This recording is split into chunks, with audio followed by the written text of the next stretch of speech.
Olá, gente. Boa noite. Bem-vindos e bem-vindas. Vamos ver se tem gente entrando aí. Estão avisando. Oi, gente, tudo bem com vocês? Já vi que temos algumas pessoas aqui. Bacana. Letícia, Fernanda, Isamara, Dani. Tudo bom, gente? Boa noite, boa noite. Boa noite, Beth. Bem-vindas aí ao nosso encontro quase semanal. Depois de um breve intervalo de umas 2 semanas que a gente não conseguiu ter live, por agendas, enfim, coisas um pouco complicadas, estamos retomando aqui nossa agenda semanal de encontro com vocês, de conversa sobre cidades, sobre temas urbanos, enfim, super feliz de retomar. E para quem acompanha a gente, fique atento que nas próximas semanas a gente tem surpresa aqui nesse mês de agosto. A gente está preparando umas lives bem especiais, bem bacanas, em torno de uma novidade que o Polis vai lançar essa semana. Então, esse mês, desculpa, não essa semana. Então fiquem ligados que esse mês tem muita coisa boa, muito papo bom vindo por aí, tá bom? Vou chamar aqui nossa convidada de hoje.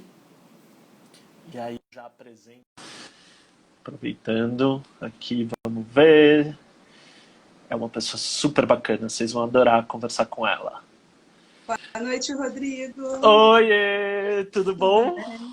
Tudo A gente se bem, falou há você? 5 minutos, viu, gente, fazendo o teste, mas a Verdade. gente disfarça, fala assim, nossa, quanto tempo que eu não te vejo, Que Mara. prazer te Que encontrar, por favor. prazer enorme, né? Daquela coisa bem falciane, bem... Mas é isso, gente. Boa noite, Mara. Para quem não conhece, essa é a Elisa Mara Emiliano, que eu estou recebendo aqui hoje nesse papo. Ela é assistente social, além de uma amiga querida da gente, uma amiga querida não só minha, mas de várias pessoas do Polis. A Elisa Mara, ela é assistente social, ela é professora, ela é vice-coordenadora da residência em AU mais E, da Federal da Bahia. Eu vou querer saber, eu não decorei o que é a sigla AU mais E. AU eu acho que deve ser arquitetura e urbanismo, o E eu Mais ainda não sei. engenharia. Engenharia. Engenharia, que é um programa pioneiro de residência no Brasil inteiro, é uma experiência super interessante, mas para o final da nossa conversa a gente até pode pedir para a Mara falar um pouquinho para a gente dessa experiência, mas que é super bacana. Trabalha há mais de 18 anos com temas de habitação e temas urbanos, não é isso, Mara? E trabalho social em E territórios trabalho vulneráveis. social. Então, mas já mais de 18 anos essa carinha não mostra, não. Essa carinha não mostra tudo isso, não, viu? Às vezes a genética ajuda, né? E Olha que maravilha. Olha, só genética, porque eu aqui todo trabalhado nos cremes, nas coisas, e só aparecendo ruga. Pelo amor de Deus, marca de não, mas a gente expressão. tá rindo, mas isso foi um atropelo, porque eu decidi justo fazer serviço social e eu tinha esse rosto muito de menina. Então eu passei uns 2 anos que eu não conseguia trabalhar em lugar nenhum. Toda Nossa. entrevista que eu ia, as pessoas falavam, mas essa cara de menina, não vou te respeitar.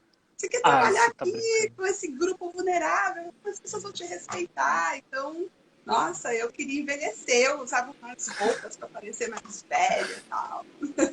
Olha, eu espero que eu tenha herdado uma genética de uma parte da família que muitas vezes começa. Quando é mais novo, as pessoas acham que é mais velho. Isso acontecia muito comigo. Eu, quando tinha 15 anos, as pessoas me davam 20, 22 anos. Eu entrava assim, em balada sem mostrar RG, pedia Ah, cerveja sem nem. Porque desde os 15 anos, eu tenho essa barba, assim.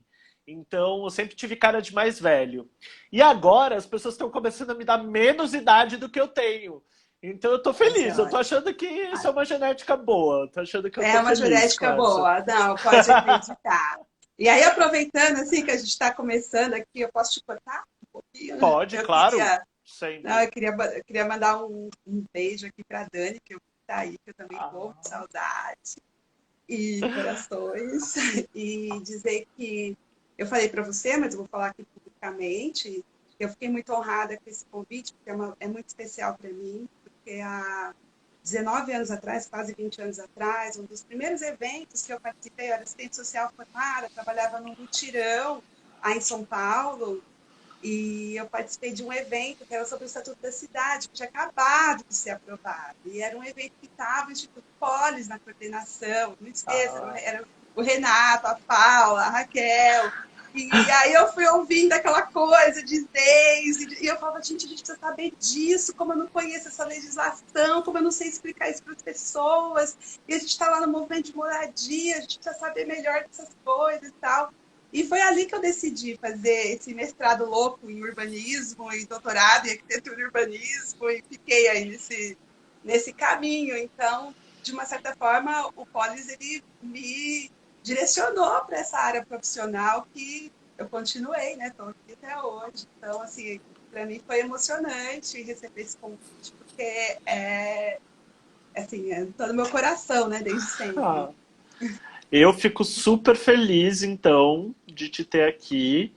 Eu acho que a honra é nossa, na verdade, de vir conversar com a gente, uma profissional que é tão experiente, que tem tanto para conversar com a gente, tanta, enfim, vida. Eu sigo você bastante no Insta e eu vejo sempre, tipo, você levantando várias discussões e vários pontos legais e promovendo a discussão dentro, não só com o pessoal do trabalho social, mas em geral, mas também com esse perfil profissional, né? E que muitas vezes a gente, e aí eu falo a gente, é o meio urbano e de políticas públicas e tal, não dá prioridade para discussão, né? Com a galera da equipe do social. Sim, E sim. eu fico muito feliz de você estar aqui para a gente bater um papo sobre isso hoje. Eu que agradeço. E fico sempre feliz quando as pessoas dizem da importância do Polis da importância do Polis na vida delas, porque para mim também foi, eu brinco sempre que um dos primeiros contatos que eu tive com a temática urbana e tal também foram publicações do Polis. E uma das primeiras mensagens que eu mandei na vida foi para o Polis, pedindo um kit das cidades. Quem me respondeu foi a Paula Santoro, de um jeito super seco, tipo que eu falei, nossa, que horror! Eu acho que Não eu nunca vai tinha te dar. pedido isso. Ela vai marcar meu nome no caderninho e nunca mais eu vou poder fazer nada. E isso eu estudava direito lá na Federal do Ceará. Então nunca imaginei, depois de tantos anos, estar aqui no Polis e, enfim, estar cumprindo esse papel de trazer pessoas tão bacanas para Isso é. dialogar com a gente aqui. Então, Mara, muito obrigado por estar aqui hoje. E eu já quero começar assim com o pé na porta, pé no peito, para a gente entender, porque o cenário, na verdade, o cenário político, eu imagino que deve influenciar muito o trabalho de quem está Sim. ali na ponta, no trabalho social. Então, assim, a crise que a gente está não começou hoje, né? Não começou com a pandemia. Embora a gente esteja num vórtice da pandemia, a gente já vinha numa ascensão reacionária e conservadora no Brasil há uns anos. Qual tem sido esse impacto dessa ascensão conservadora e reacionária dentro das gestões públicas, no profissional e no trabalho social? Eu, eu posso dizer assim, que do meu ponto de vista, eu percebi que a gente não teve tempo de consolidar essa defesa dos direitos que a gente conseguiu defender. Porque o trabalho social, aí a gente fala do assistente social, existe essa profissão que a essência dela é a justiça social, é a defesa da garantia de direitos, mas, como você bem disse, tem vários outros profissionais nessa frente. Eu tenho alunos que são arquitetos, eu tenho alunos que são da área da saúde, outras profissões, administrador, advogado. É uma troca muito grande, tem Uhum. muita gente nesse campo. E, de repente, né, depois que a gente conseguiu aprovar a LOAS, conseguiu trazer o SUAS, parecia que a gente estava aquele suspiro, né? Enfim, um sistema de seguridade, um sistema que vai garantir o acesso aos direitos, à assistência social, não é assistencialismo, é o direito a ter essa proteção social. E aí depois vem esse processo que a gente teve também um pouco mais desenvolvimentista, de grandes investimentos em políticas públicas e políticas sociais, que também, né, nos trouxe uma experiência grande aí de fazer muitos trabalhos em territórios periféricos, vulneráveis, e parece que aquela participação, aquela coisa estava fervendo e a gente ia conseguir emplacar. e daqui a pouco vira fumaça, né? A gente olha e não deu tempo, a gente não conseguiu consolidar a nossa ação, né? Consolidar a nossa prática técnica operativa com a questão ética, política, né? Que é da nossa essência de profissão, com a questão metodológica, com a questão teórica, porque a gente foi engolido por essa gestão conservadora, essa gestão neoliberal, que sufoca o trabalho social de metas e de projetos que muitas vezes não se dialoga sequer com a legislação vigente. Então, eu tenho situações de discussão em governo que eu falo, mas isso está na legislação, a gente não tem que seguir a legislação. Não, não quero. Então, assim, para você ter ideia, todas as obras que existem, né, públicas, de grandes empreendimentos, mobilidade, saneamento, todas as obras de infraestrutura, elas demandam um trabalho social.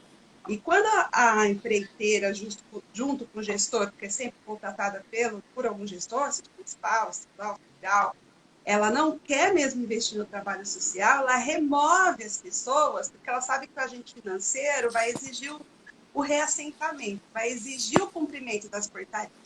Então, ela faz um processo de contratar um trabalho social para remover, antes de dar início na Caixa Econômica, do início da obra, para dizer, não, mas lá não tem ninguém para sair do território. Já está resolvido, não tem que ter trabalho social. Então, é um jogo que você vai percebendo que é uma perversão, né? Porque aí pega um trabalho, e aí esse profissional, que também precisa ganhar o seu sustento, e aí eu quero dizer, né? O serviço social, essa profissão, é um dos salários mais baixos que a gente tem no nosso país. Então, assim, a pessoa... Eu tenho falado muito para os meus alunos, vocês não estou dizendo para vocês pedirem demissão, estou dizendo que a gente precisa achar uma forma estratégica de mostrar para as pessoas que elas têm direitos, né? Que a gente que essa força conservadora não pode nos impedir de colocar para as pessoas que, mesmo que eu, nesse momento, não possa, que a gente defende de alguma forma na nossa fala, nos nossos ofícios, né? Mas isso nem sempre dá certo, né? Mas, então eu vou instrumentalizar as pessoas porque elas também saibam se defender. Eu acho que isso ficou faltando, essa parte a gente não conseguiu. A gente veio de toda essa época, toda essa história, e não conseguimos consolidar essa mobilização nos territórios, nas comunidades, para que isso não acontecesse. Então, acabou que as pessoas estão com medo. Hoje a gente está vendo uma situação de muito medo, medo de ser removido à força, porque, inclusive, o Ministério Público, a Defensoria, que é quem acaba nos auxiliando, né, de alguma forma. Bom, agora eu não sou mais empregada de ninguém, não estou mais como consultora de nenhuma empresa privada, então eu posso dizer que a gente indica.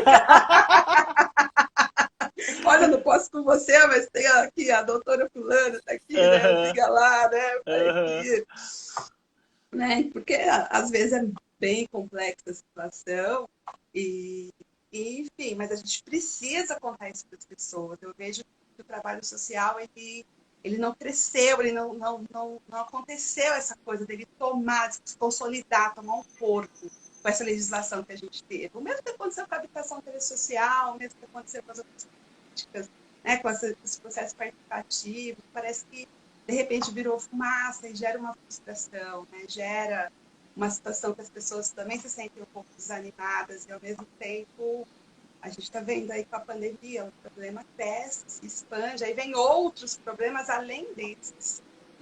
Além deles. A LOAS é de quando? A LOAS é de 90, e aí depois vem o SUAS. Então, você tem a Constituição Federal, que vai, da mesma forma do Estatuto da Cidade, né? Que tem lá os artigos que fala do tripé da seguridade, depois você vai ter a LOAS, e depois você vai ter o sistema, que é o SUAS. Só que como que a gente, né, que defende uma universalidade, o acesso a direitos, como a gente vai lidar no dia a dia de você ter que escolher o pior do pior do pior para acessar esse direito?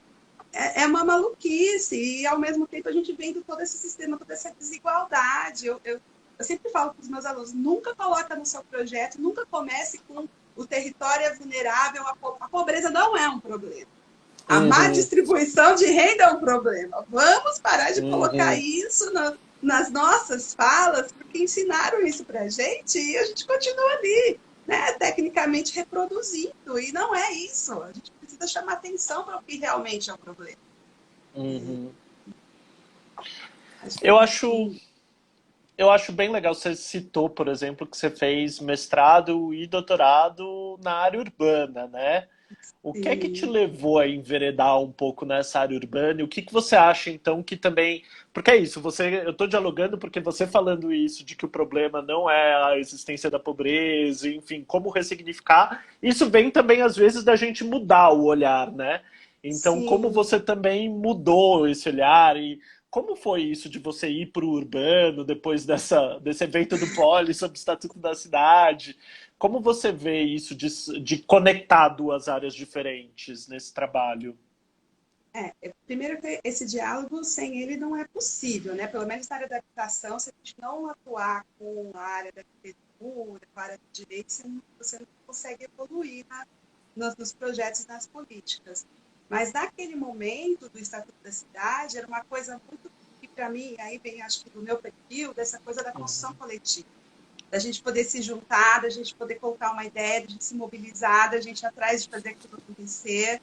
E isso eu via muito nas possibilidades desse trabalho, né, de participativo das políticas públicas, do planejamento urbano, dos planos diretores, dos planos de habitação, então eu via muito esse lugar da gente conseguir construir alguma coisa, né, nesse coletivo. E isso realmente me chama muita atenção. Eu até brinco que eu falo que eu sempre uma assistente social já atacada no conceito varejo, nada contra. É que essa coisa do...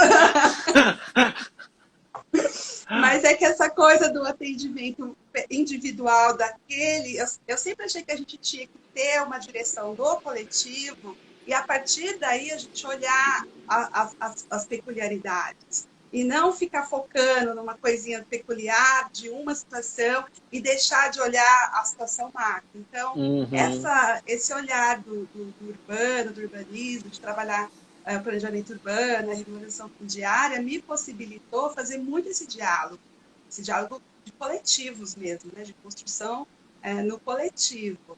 E quando chegou o ano passado, eu levei um choque, porque eu falei, gente, espera aí, eu tô aqui, minha vida é confortável, digamos, se eu for parar para prestar atenção. Você é professora, você é consultora, faz o trabalho que eu amo, defendo a justiça social, mas uhum, assim, falei, mas e o que mais? É só isso? Eu pensei, é só isso que eu estou fazendo? Como é que eu posso contribuir de uma outra forma?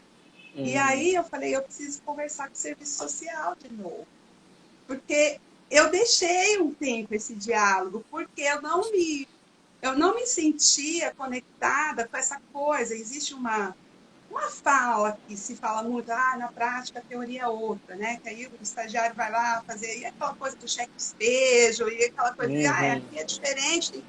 E eu falei, não é possível, isso não pode acontecer. A gente precisa saber usar o nosso intelecto, as nossas estratégias para conseguir, né, pautar o que é realmente o direito.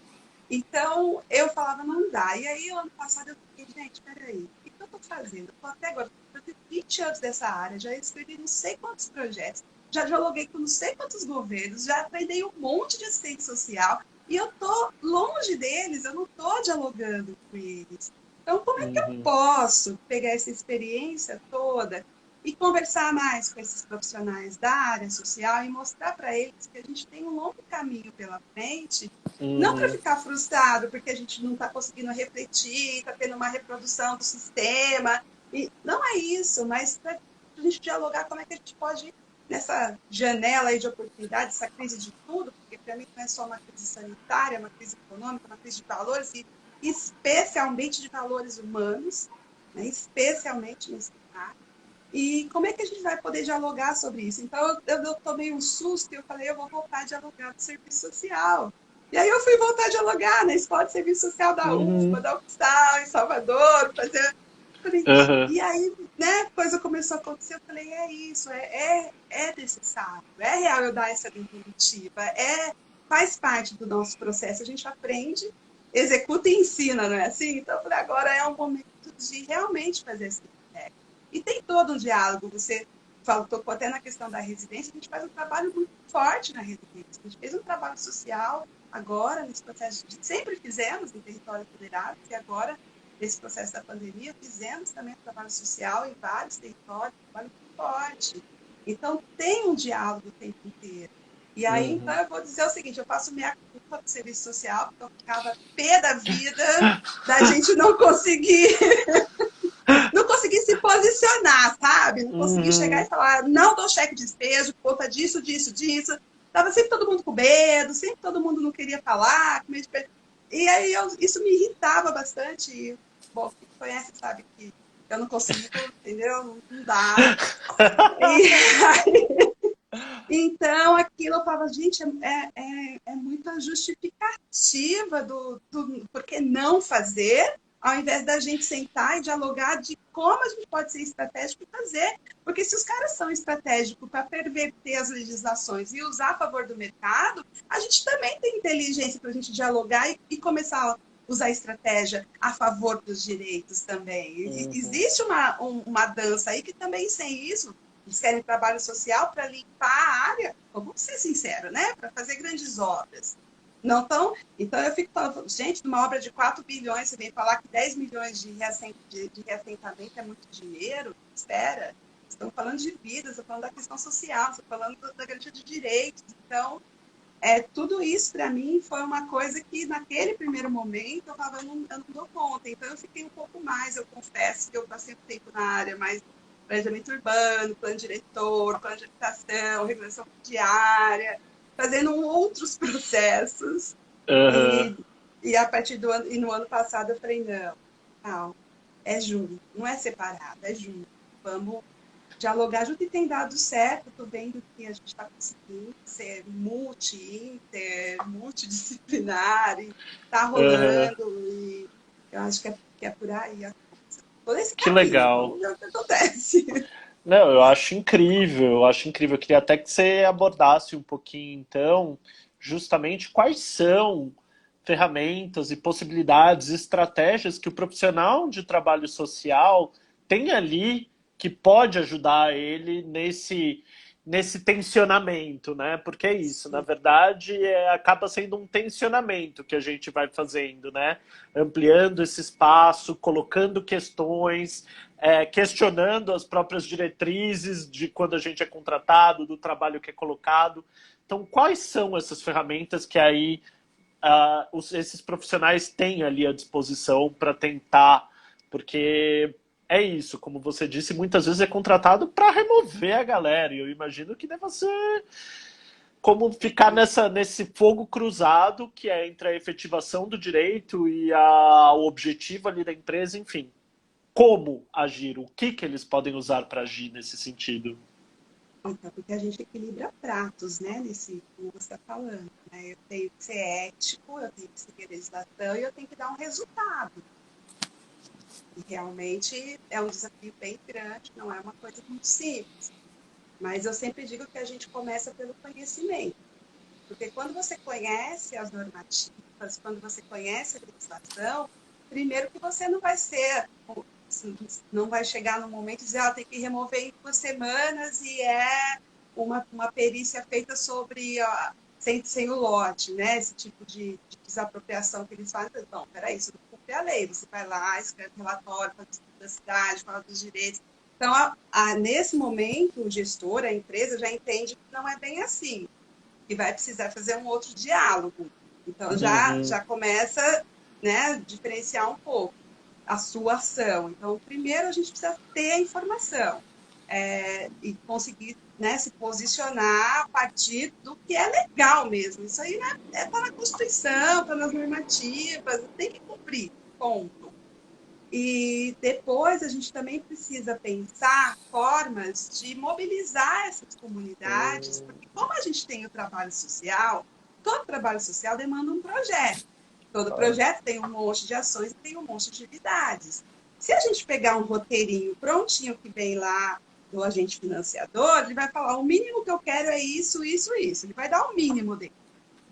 E aí nós, que somos profissionais, podemos, porque aí nenhuma empresa, nem o gestor vai se envolver nisso, porque ele realmente nem conhece, né? E a gente pode direcionar essas ações, direcionar todo esse trabalho para fortalecer a comunidade, para informar sobre os direitos, para criar situações de coletividade, para que as pessoas se mobilizem em torno dessas Uhum. questões. Então, isso é uma estratégia que nós podemos usar em campo e que não há nenhum impedimento. Eu, pelo menos há 20 anos que eu estou em campo, nunca nenhum gestor, e aí independente de ser de direita, de esquerda, de centro, chegou para mim e falou: oh, seu projeto tem uma ação aqui que a gente não concorda, que nunca aconteceu. Acho que eles nem leem, na verdade.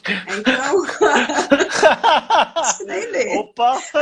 Acho que vê assim, né? Está dentro do orçamento, né? A Caixa Econômica aprovou, ou o Banco Mundial, ou o agente financeiro que for aprovou, faz. São as Então, brechas, né? E explorando as brechas, né? e é isso que a gente precisa fazer, porque uma coisa que eu senti nesses últimos anos, visitando vários territórios, retornando em algumas comunidades, foi que a gente teve um período que a gente teve investimentos em trabalho social, que a gente teve um momento, digamos assim, desenvolvimentista aí da coisa, e quando saiu o profissional da área, o projeto morreu, a mobilização acabou. Teve processos de construção física, de você ter uma associação, de você ter um centro cultural, de você ter escolas. E aí, quando o profissional vai embora, quando esse recurso acaba, as pessoas não foram é, é, digamos assim, capacitadas, mas você entende o que eu estou falando, de entender Uhum. como é a gestão daquilo. Não existe processo de autogestão, não existe uma. Não foi trabalhado, fica sempre essa coisa de que tem um profissional para fazer, faz essa participação, né? Que a gente vê, assina a lista, tira foto, tal, Uhum. mas não são as pessoas que estão fazendo aquela gestão. E aí você tem, da mesma forma que você tem aí várias construções interminadas pelo Brasil, de obras em todas as frentes, a gente tem isso na área social. Eu vi cozinha comunitária, oficinas de várias coisas de costura de geleia, umas maluquices que fazem, gente, como assim? Teve uma agora que. Não, eu falo, mas como? Teve um projeto de produtividade que uma das pessoas que eu participei da banca, né, que Pedro, ela falou, porque a CAP foi, era pelo Banco Mundial, foi visitar e o pessoal desenvolvia uma atividade de geleia, de doce, alguma coisa assim. Fizeram uma coisa industrial que ninguém sabe operar. E foram embora, o negócio está trancado, sabe? No interior da Bahia. Então, assim, um desperdício de recursos sem trabalhar. E aí volta aquela história: o dinheiro foi investido, eles que não sabem fazer gestão, eles que não têm como, não tá vendo? Vamos fazer mais algum tipo de outras bolsas, outras rendas mínimas, porque eles não têm condição de gerir o negócio. Mas qual foi o dia que isso foi o ponto principal dos nossos projetos? Que dia, em que projeto que está lá como o ponto X da questão? Entende? Então, assim, se o trabalho social não começar a olhar para esse lugar de realmente reconhecer as pessoas, as lideranças, as pessoas, as potencialidades de cada território, porque a gente entra e lê as pautas, né? Tudo que falta, tudo que precisa, tudo que tem que se mobilizar, mas se a Uhum. gente não começar a ler as potencialidades e começar a trabalhar essas potencialidades para se criar mobilizações, nós, infelizmente, vamos estar repetindo e repetindo e repetindo.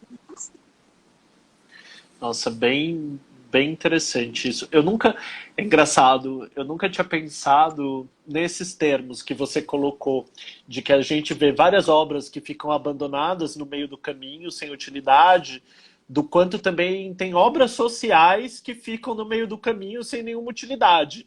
Não só aí pensando no equipamento físico da cozinha industrial que ninguém sabe operar, mas também das próprias capacidades que não são de fato construídas, né? De um tanto de serviço ali, de trabalho, de energia colocada ali, que muitas vezes não reverbera, não tem impacto, né? Então, cara, muito bacana isso. Eu nunca tinha pensado nisso, nesses elefantes sociais. A gente sempre pensa Tem. nos elefantes construídos, né? Mas tem total. Muito bacana. Agora, deixa eu te fazer uma pergunta e um pouquinho aproveitando esse contexto que a gente está vivendo. Você até colocou que não é só uma crise sanitária que a gente vive, né? Que é uma crise política, uma crise econômica, uma crise social, de valores. Mas em relação à crise sanitária em si, em relação a Uhum. esse contexto de pandemia que a gente está vivendo, qual tem sido o impacto disso sobre o trabalho social no âmbito de políticas urbanas? O que que você tem visto? O que que você tem testemunhado, tem ouvido das pessoas que estão ali na ponta? É uma tensão constante de quem retornou. Alguns projetos foram pausados, paralisados, porque as pessoas têm que estar, por enquanto, só atendendo pelo WhatsApp. Mas Uhum. alguns projetos, especialmente as grandes obras de comunidade urbana, não pararam. Elas continuam. E gera uma tensão no profissional, e aí eu vou falar por mim, porque eu visitei alguns territórios nesse processo da pandemia, até que eu trabalho com residência, e, e aí eu comecei a conversar, começava a conversar com as pessoas e percebi uma coisa, eles já estavam com problema quando começou a pandemia de dengue, zika, chikungunya. Então, assim, Covid é só mais um na fila. Não tem essa importância, essa coisa que a gente sabe, né? E que a gente toma todos os cuidados, e que não existe isso em vários territórios, porque as pessoas que estão ali, primeiro, ela não tem uma renda para ela poder se alimentar, então ela vai sair de casa de qualquer forma. Isso é uma coisa que é claro, você entra no território, está tudo aberto, não se fecha, né? Uhum. A vida continua. O pescador está lá pescando, a marisqueira está lá mariscando, ela precisa disso para viver. E depois você tem essa coisa de mais uma desgraça na fila. Né? E a gente fez, nós fizemos cartilha, nós vamos levar máscara, a gente vai conversando com as pessoas e vai vendo que elas têm tantas outras angústias, e isso gera nos profissionais que estão lá todos os dias, que tiveram que voltar, porque as grandes obras não param, outras questões, além de toda a tensão, além da tensão do medo, da remoção rápida, porque no momento em que o próprio Ministério Público, a Defensoria, está com uma sobrecarga enorme, a gente não vai conseguir mobilizar rapidamente, né, nesse momento. É. E as profissionais, tem profissional que me relata assim, que as pessoas querem abraçar, que elas não aceitam essa coisa de distância, sabe? Elas estão sofrendo, elas Não, não, não, querem não, uma. não. Pare, parei. A distância. Não, não, né? Elas querem essa troca, elas têm um medo do que está acontecendo, mas ao mesmo tempo não compreende o tamanho do que do que seria esse perigo diante de tudo que já vem passando. Então, a primeira coisa que a gente fez quando começou o processo da pandemia foi perguntar para os territórios que a gente já tinha alguma conexão pela residência, quais eram os maiores problemas. A questão da água parecia forte. Além de tudo, não tinha abastecimento de água.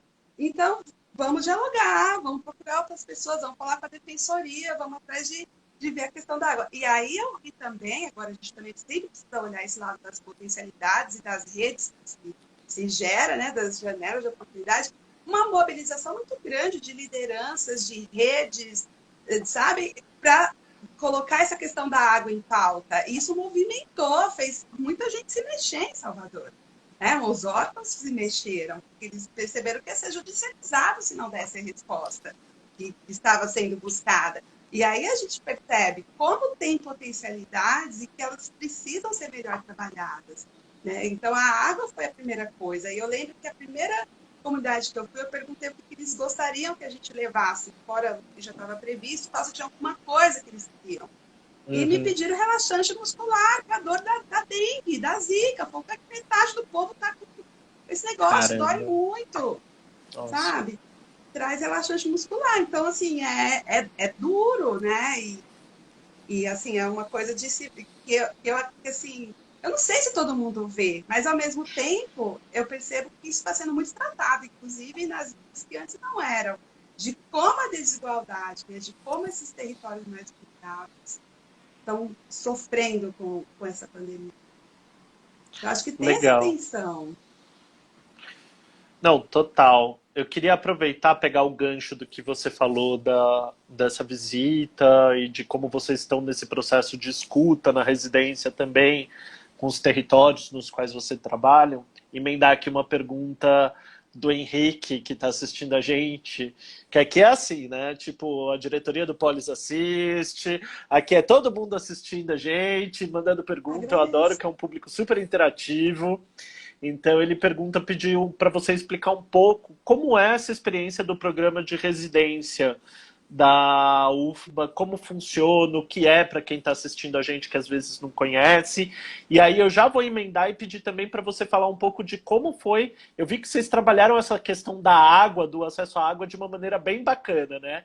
Então, se você E, puder contar um pouco da experiência da residência e falar isso que vocês, essa iniciativa de vocês, acho que seria incrível. vamos lá. A residência ela foi criada a partir daquela lei da assistência técnica, né? A lei 88, acho que é isso, 888, não vou lembrar, gente, não lembro de tudo. Também sou Mas péssimo. tem hora que só, não sei se é de 2007, 2008, mas a partir dessa lei que garante a Nada que assistência o técnica Google não ajude, viu, gente? ajuda. É a lei que garante a assistência técnica a famílias de baixa renda, ter 3 salários mínimos para a moradia.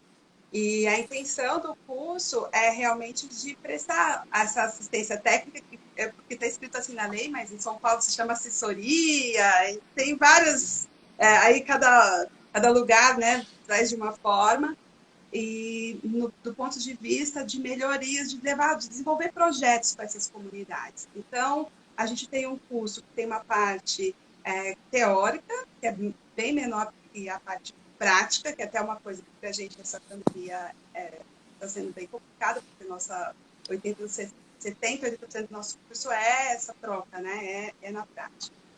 E nessa parte prática, os residentes eles são distribuídos em grupos, a gente visita vários territórios, a gente tem já alguns territórios que já vem, a gente vem atuando, e alguns que estão chegando pedindo, né, para atuar, e cada grupo de profissionais desenvolve projetos desses territórios. Então, a gente tem projetos, a maioria são coletivos, muitos de mobilidade, de passagem, coisas que a comunidade estava realmente precisando para melhorar aquela qualidade de vida das pessoas.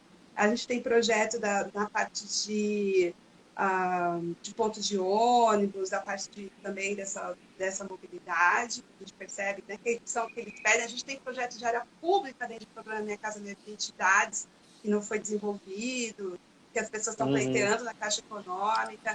que Então, assim, a legal. gente tem alguns projetos na área de regulação fundiária que aconteceram, com os moradores de rua. São vários projetos de grupos, né, que desenvolveram.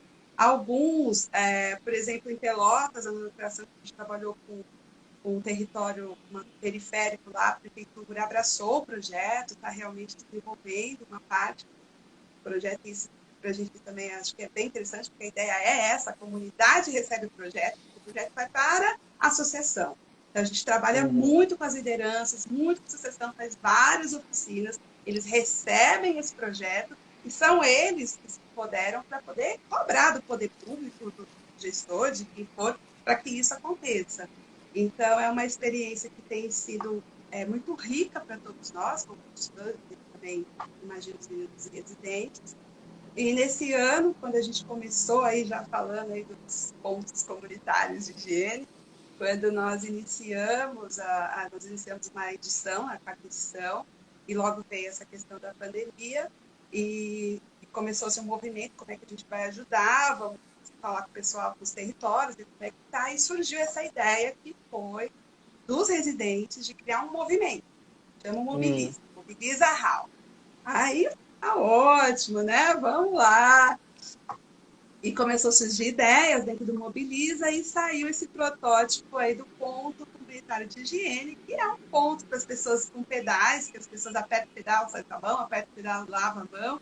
E aí nós colocamos em 2 comunidades, porque a gente tinha, era o material que a gente tinha, no laboratório e tal, vamos Uhum. experimentar, colocamos em 2 comunidades. E vimos a repercussão que teve dentro da própria comunidade, o cuidado e a aceitação. A gente escolheu comunidades que têm as entradas estranguladas, então passa muita gente entrando, saindo, para conseguir já fazer essa higiene. E a partir daí a coisa começou a crescer. Eu sei que nós instalamos 18 pontos em Salvador, em 15 comunidades, e nós também entregamos o projeto, cartilha passo a passo, para vários outros lugares. tem outros estados que estão desenvolvendo outras formas, então está sendo Que feito. incrível. A Habitat Brasil, que é a ONG, conseguiu financiamento para vários no Brasil todo.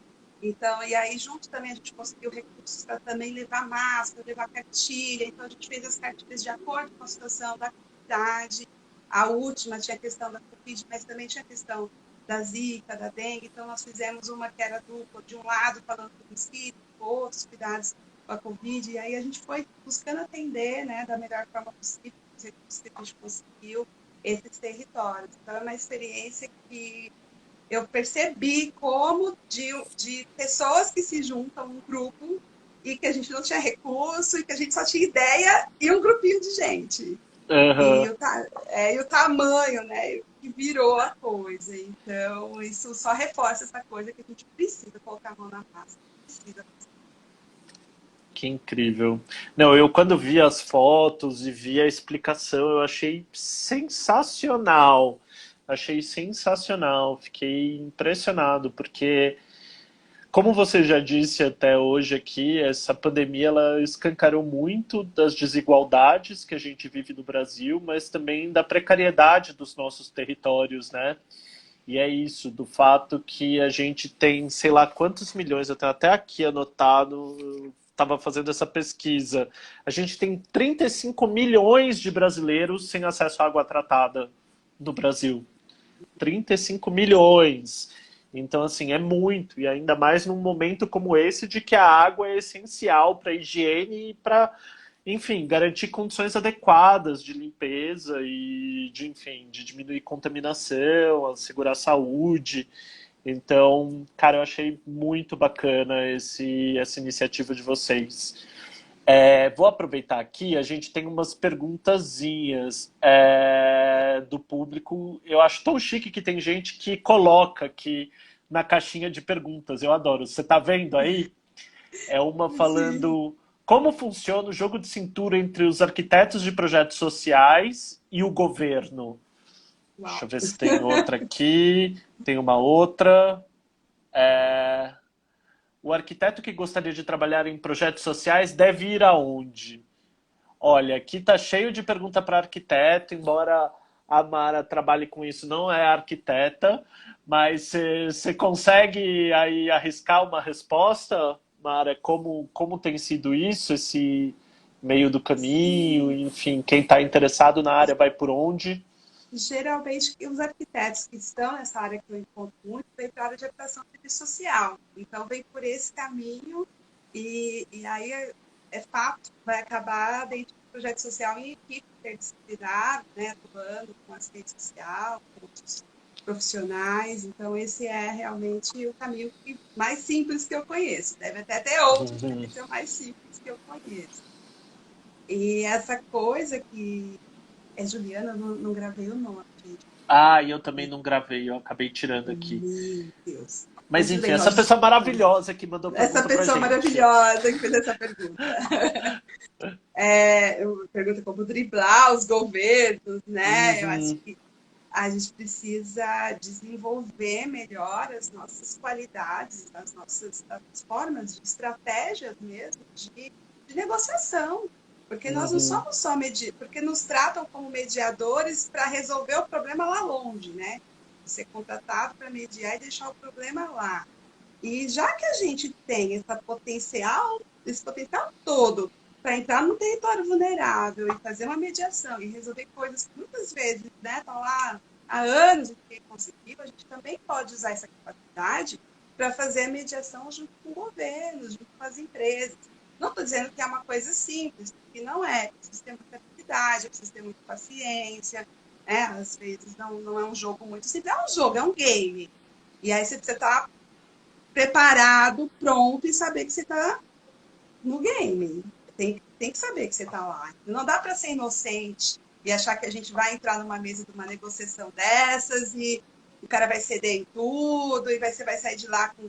Não, você vai sair provavelmente, já teve mesa que eu saí que eu fui chorando no meu carro, entende? E aí, assim, e você negocia, negocia, negocia, e aí você consegue alguma coisa que é 30% a mais do que estava sendo colocado ali, e aí quando você vai conversar no coletivo, você é massacrada, porque 30% também não é suficiente. Então, você toma aqui, tem que ter um preparo para isso. Você Uhum. tem que saber que é um jogo e não é pessoal, nem do lado de cá, são interesses diversos, que não dialogam. Não tem como dialogar. Né? E teria que ser a força da lei, que a gente ainda não consegue fazer que seja cumprida. Mas aí a gente precisa usar as nossas habilidades, realmente. Não vejo muito outro caminho. Legal. Também, além de perguntas, temos uns comentários aqui. É... Pérez, eu não sei o primeiro nome, se é esse o Natália nome. é Ah, aluna, é arquiteta, super assim, falando que aplicada. ama essa conexão que você faz entre arquitetura, trabalho social, etc., que os arquitetos pira. O Daniel fala que o fortalecimento social por meio da estratégia de organização social é muito importante para o empoderamento das comunidades. E promover um processo participativo é essencial para o sucesso da continuidade do projeto. Acho que era um pouco também do que você estava falando, né? De como a gente não Também. deixa esses processos no meio do caminho para que eles realmente tenham efetividade, tenham algum impacto. É Obrigada, bem Daniel. legal. Eu sei que ele banca lá, ele é tipo, de responsabilidade social, de empresa, e ele banca essa coisa dos direitos. Olha É aí, realmente olha ótimo. aí. É isso, né? No final das contas, a gente, nos variados espaços em que a gente ocupa, na verdade, eu acho que tem uma ética uma ética, uma forma de trabalho que aí você tensionando os espaços também, né? E aí tem um compromisso nosso, tem um compromisso militante também de tentar Sim, ampliar ao máximo. Você tem que estar preparado, enxergar as brechas, agir como negociador, tensionar, enfim, eu acho que isso não só os profissionais do trabalho social, mas vários outros profissionais que estão ali nessa intermediação de interesses também. Então, é o arquiteto também que está trabalhando sim. ali, é o advogado que também está trabalhando ali. Então, eu acho que isso é essa militância a gente tem que incorporar, tem que estar preparado e fazer em diferentes espaços. A Natália Pérez falou também, super acho que a Faculdade de Arquitetura e Urbanismo poderia frisar melhor a importância da parceria entre assistentes sociais e arquitetos urbanistas na humanização de projetos e participação da comunidade, que isso é uma coisa que a própria faculdade precisaria também fazer, os cursos de arquitetura e urbanismo. Daniel coloca que muitas vezes, dialogando com os projetos, elefantes brancos e tal, esses projetos, na maioria das vezes, não foram eleitos pelas comunidades de forma participativa. Eles não escolheram e aí acabam ficando sem uso. Então é bem importante. Rosângela Paz, oi, Rô, que bom que você está aqui com a gente também, querida. Tô para te chamar também para uma live dessa, então fica ligada que uma quarta-feira eu vou querer tua presença aqui conversando com a gente também, falando, marcando presença do Fórum de Trabalho Social em Habitação de São Paulo, que desde 2015 tem organizado o campo de profissionais de diferentes áreas que atuam em prefeituras, assessorias e movimentos de moradia e que entendem que o trabalho social é um processo de fortalecimento do coletivo e das lutas pela cidade. Acho bem bacana essa experiência do fórum aqui em São Paulo. Muitas vezes acontece até dentro do Polis. Acho super bacana. Às vezes eu encontro a rua, ela está de saída justamente dessas reuniões do fórum e acho super bacana, porque eu Ai, acho que quero isso dialogar, né? Quero conversar mais é, com ela. eu acho que isso que você estava trazendo, Mara, um pouco também do como a gente se organiza enquanto classe, né, enquanto profissionais, etc., é uma coisa que é super importante também, de entender tanto que o problema que eu vivo não é só meu, então é uma coisa que também é de solidariedade, também de compartilhamento de experiências, quanto também para se fortalecer nas reivindicações, né? E nesse Sim. trabalho coletivo, nesse tensionamento militante também. Porque a gente não pode deixar simplesmente para o profissional individualmente resolver isso baseado na Não, sua militância, a né? gente precisa ter uma plataforma, a gente precisa ter base, a gente precisa estar conectado. Essa questão do fórum mesmo, acho que eu já vi alguns materiais no site do Polis. Nossa, acho bárbaro. Acho bárbaro. E aí, o último comentário, a Santana fala que através da faculdade de arquitetura pude conhecer alguns serviços da prefeitura, exemplo do SINDEC, departamento da prefeitura que dá orientação às famílias na área da arquitetura. Legal. Gente, acho que é super bacana, adoro os comentários. Só para saber que estamos chegando já no final da nossa live, por incrível que pareça. Estamos Uau! já nos últimos minutos dessa nossa conversa. E aí eu tenho tentado fazer uma pergunta que é um pouco mais pessoal para as pessoas que vêm para nossa live. Não vou perguntar qual é, sei lá, o que você faz em noite de lua cheia. Relaxa, não é nada pessoal desse jeito. Oh, Mas eu quero saber, assim, o que você tem tido algum ritual pessoal ou alguma coisa que você tem feito que tem te ajudado nesse momento de pandemia? Porque mesmo às vezes as pessoas que estão isoladas estão precisando disso, mas mesmo às vezes as pessoas que não estão isoladas, não estão podendo se isolar, também está um momento super tenso, né? A gente está bem sim. carregado. Então, você tem feito alguma coisa, assim, alguma coisa diferente, ou alguma coisa nova, ou alguma coisa que você já fazia que está sendo super importante nesse momento? Conta pra É, gente. vou contar. Eu não parei de fazer atividade física, minha sala, o meu espaço de atividade física, porque isso realmente é uma coisa que me dá uma energia, né, para o dia. E você me conhecendo sabe que me faz falta mesmo. E uma coisa que eu percebi que intensifiquei é ter mais momentos de silêncio, de uma reflexão, de uma meditação. Então, em alguns momentos do dia, eu coloco mesmo no telefone offline e eu respiro. E eu tento arrumar tudo isso, porque é muita informação, muita coisa acontecendo ao mesmo tempo, muita gente precisando de muitas questões na nossa família, no nosso trabalho, vem tudo junto, né? Muita gente Uhum. pedindo ajuda, é tudo junto. Então, em alguns momentos, para poder, digamos assim, centrar a minha energia e falar, bom, peraí, uma coisa de cada vez, vamos organizar aqui. Então, eu dou uma desligada, fico um pouco offline, às vezes coloco uma música bem relaxante, também os 15 minutos, faço uma reflexão. Tem dia que eu faço isso 2 vezes no dia, 3 vezes no dia. Se for necessário, eu paro tudo e faço, para não deixar essa aceleração, essa angústia, essa coisa tomar conta. Porque você já não vai dormir direito, você não vai trabalhar direito, você não vai responder as pessoas direito, você vai estar inteiro para poder dar o que está sendo necessitado, né? Tanto por nós mesmos quanto pelas outras pessoas. Porque no trabalho social a gente fala essa coisa do acolhimento, né? A gente precisa acolher.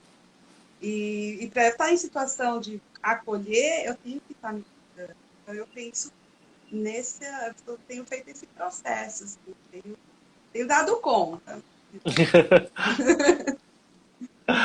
Ah, que bacana. Eu tô precisando desse momento agora de silêncio. Hoje o dia foi muito pesado e eu acho que eu tô ficando gripado. Não sei se vocês estão vendo, meu olhinho tá desse tamanho Oh, assim meu hoje, Deus. que eu acho que eu tô ficando gripado, mas é super importante mesmo a gente constituir esses espaços e momentos de sanidade, né? De ainda mais, eu acho, no caso de profissionais como vocês, assistentes sociais no trabalho social, que é isso que você falou, a necessidade de acolher o outro significa que eu também tenho que minimamente cuidar de mim para que eu tenha condições de acolher essa outra pessoa também e a questão que ela traz, né? Então, poxa, que bom que você está conseguindo fazer isso. Eu espero que mais profissionais do serviço social também consigam fazer isso.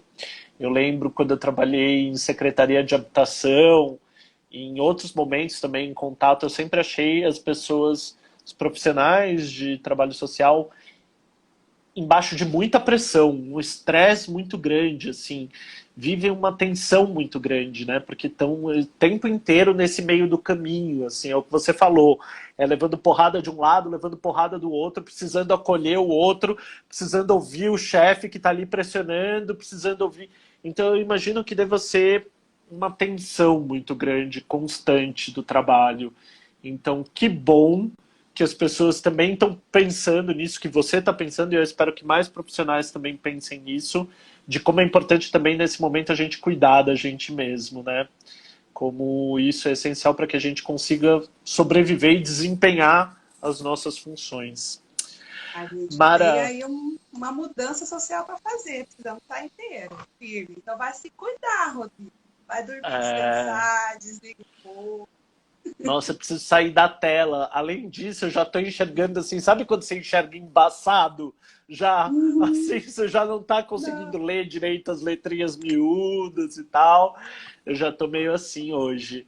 Mas eu não queria deixar encerrar antes de agradecer mais uma vez esse papo com você. Foi excelente. Tô morrendo de saudade. Tô morrendo Também. de saudade de te visitar em Salvador, porque para quem ainda não pegou, ela mora em Salvador, essa cidade maravilhosa, que assim, morrendo de vontade de ir tomar um banho de mar daqueles que só Salvador tem, que abraçam a gente, comer aquela muqueca maravilhosa, Sim. enfim, ser abraçado por Salvador, que é uma delícia, e por você, Mara, morrendo de saudade, viu? Logo, logo, eu espero você. Brigadão, Mara, por ter vindo, ter topado o nosso convite, viu? Ah, eu que agradeço. Muita honra mesmo. Um grande beijo para você, para todo mundo do Polis. E a gente vai se ver em breve, eu espero. E tudo isso vai passar. Salvador vai ser um dos primeiros destinos quando eu tiver vacinado. Pode Bora ter lá. certeza. Gente, um beijo. Boa noite para todo mundo. Fiquem bem. Até semana que vem.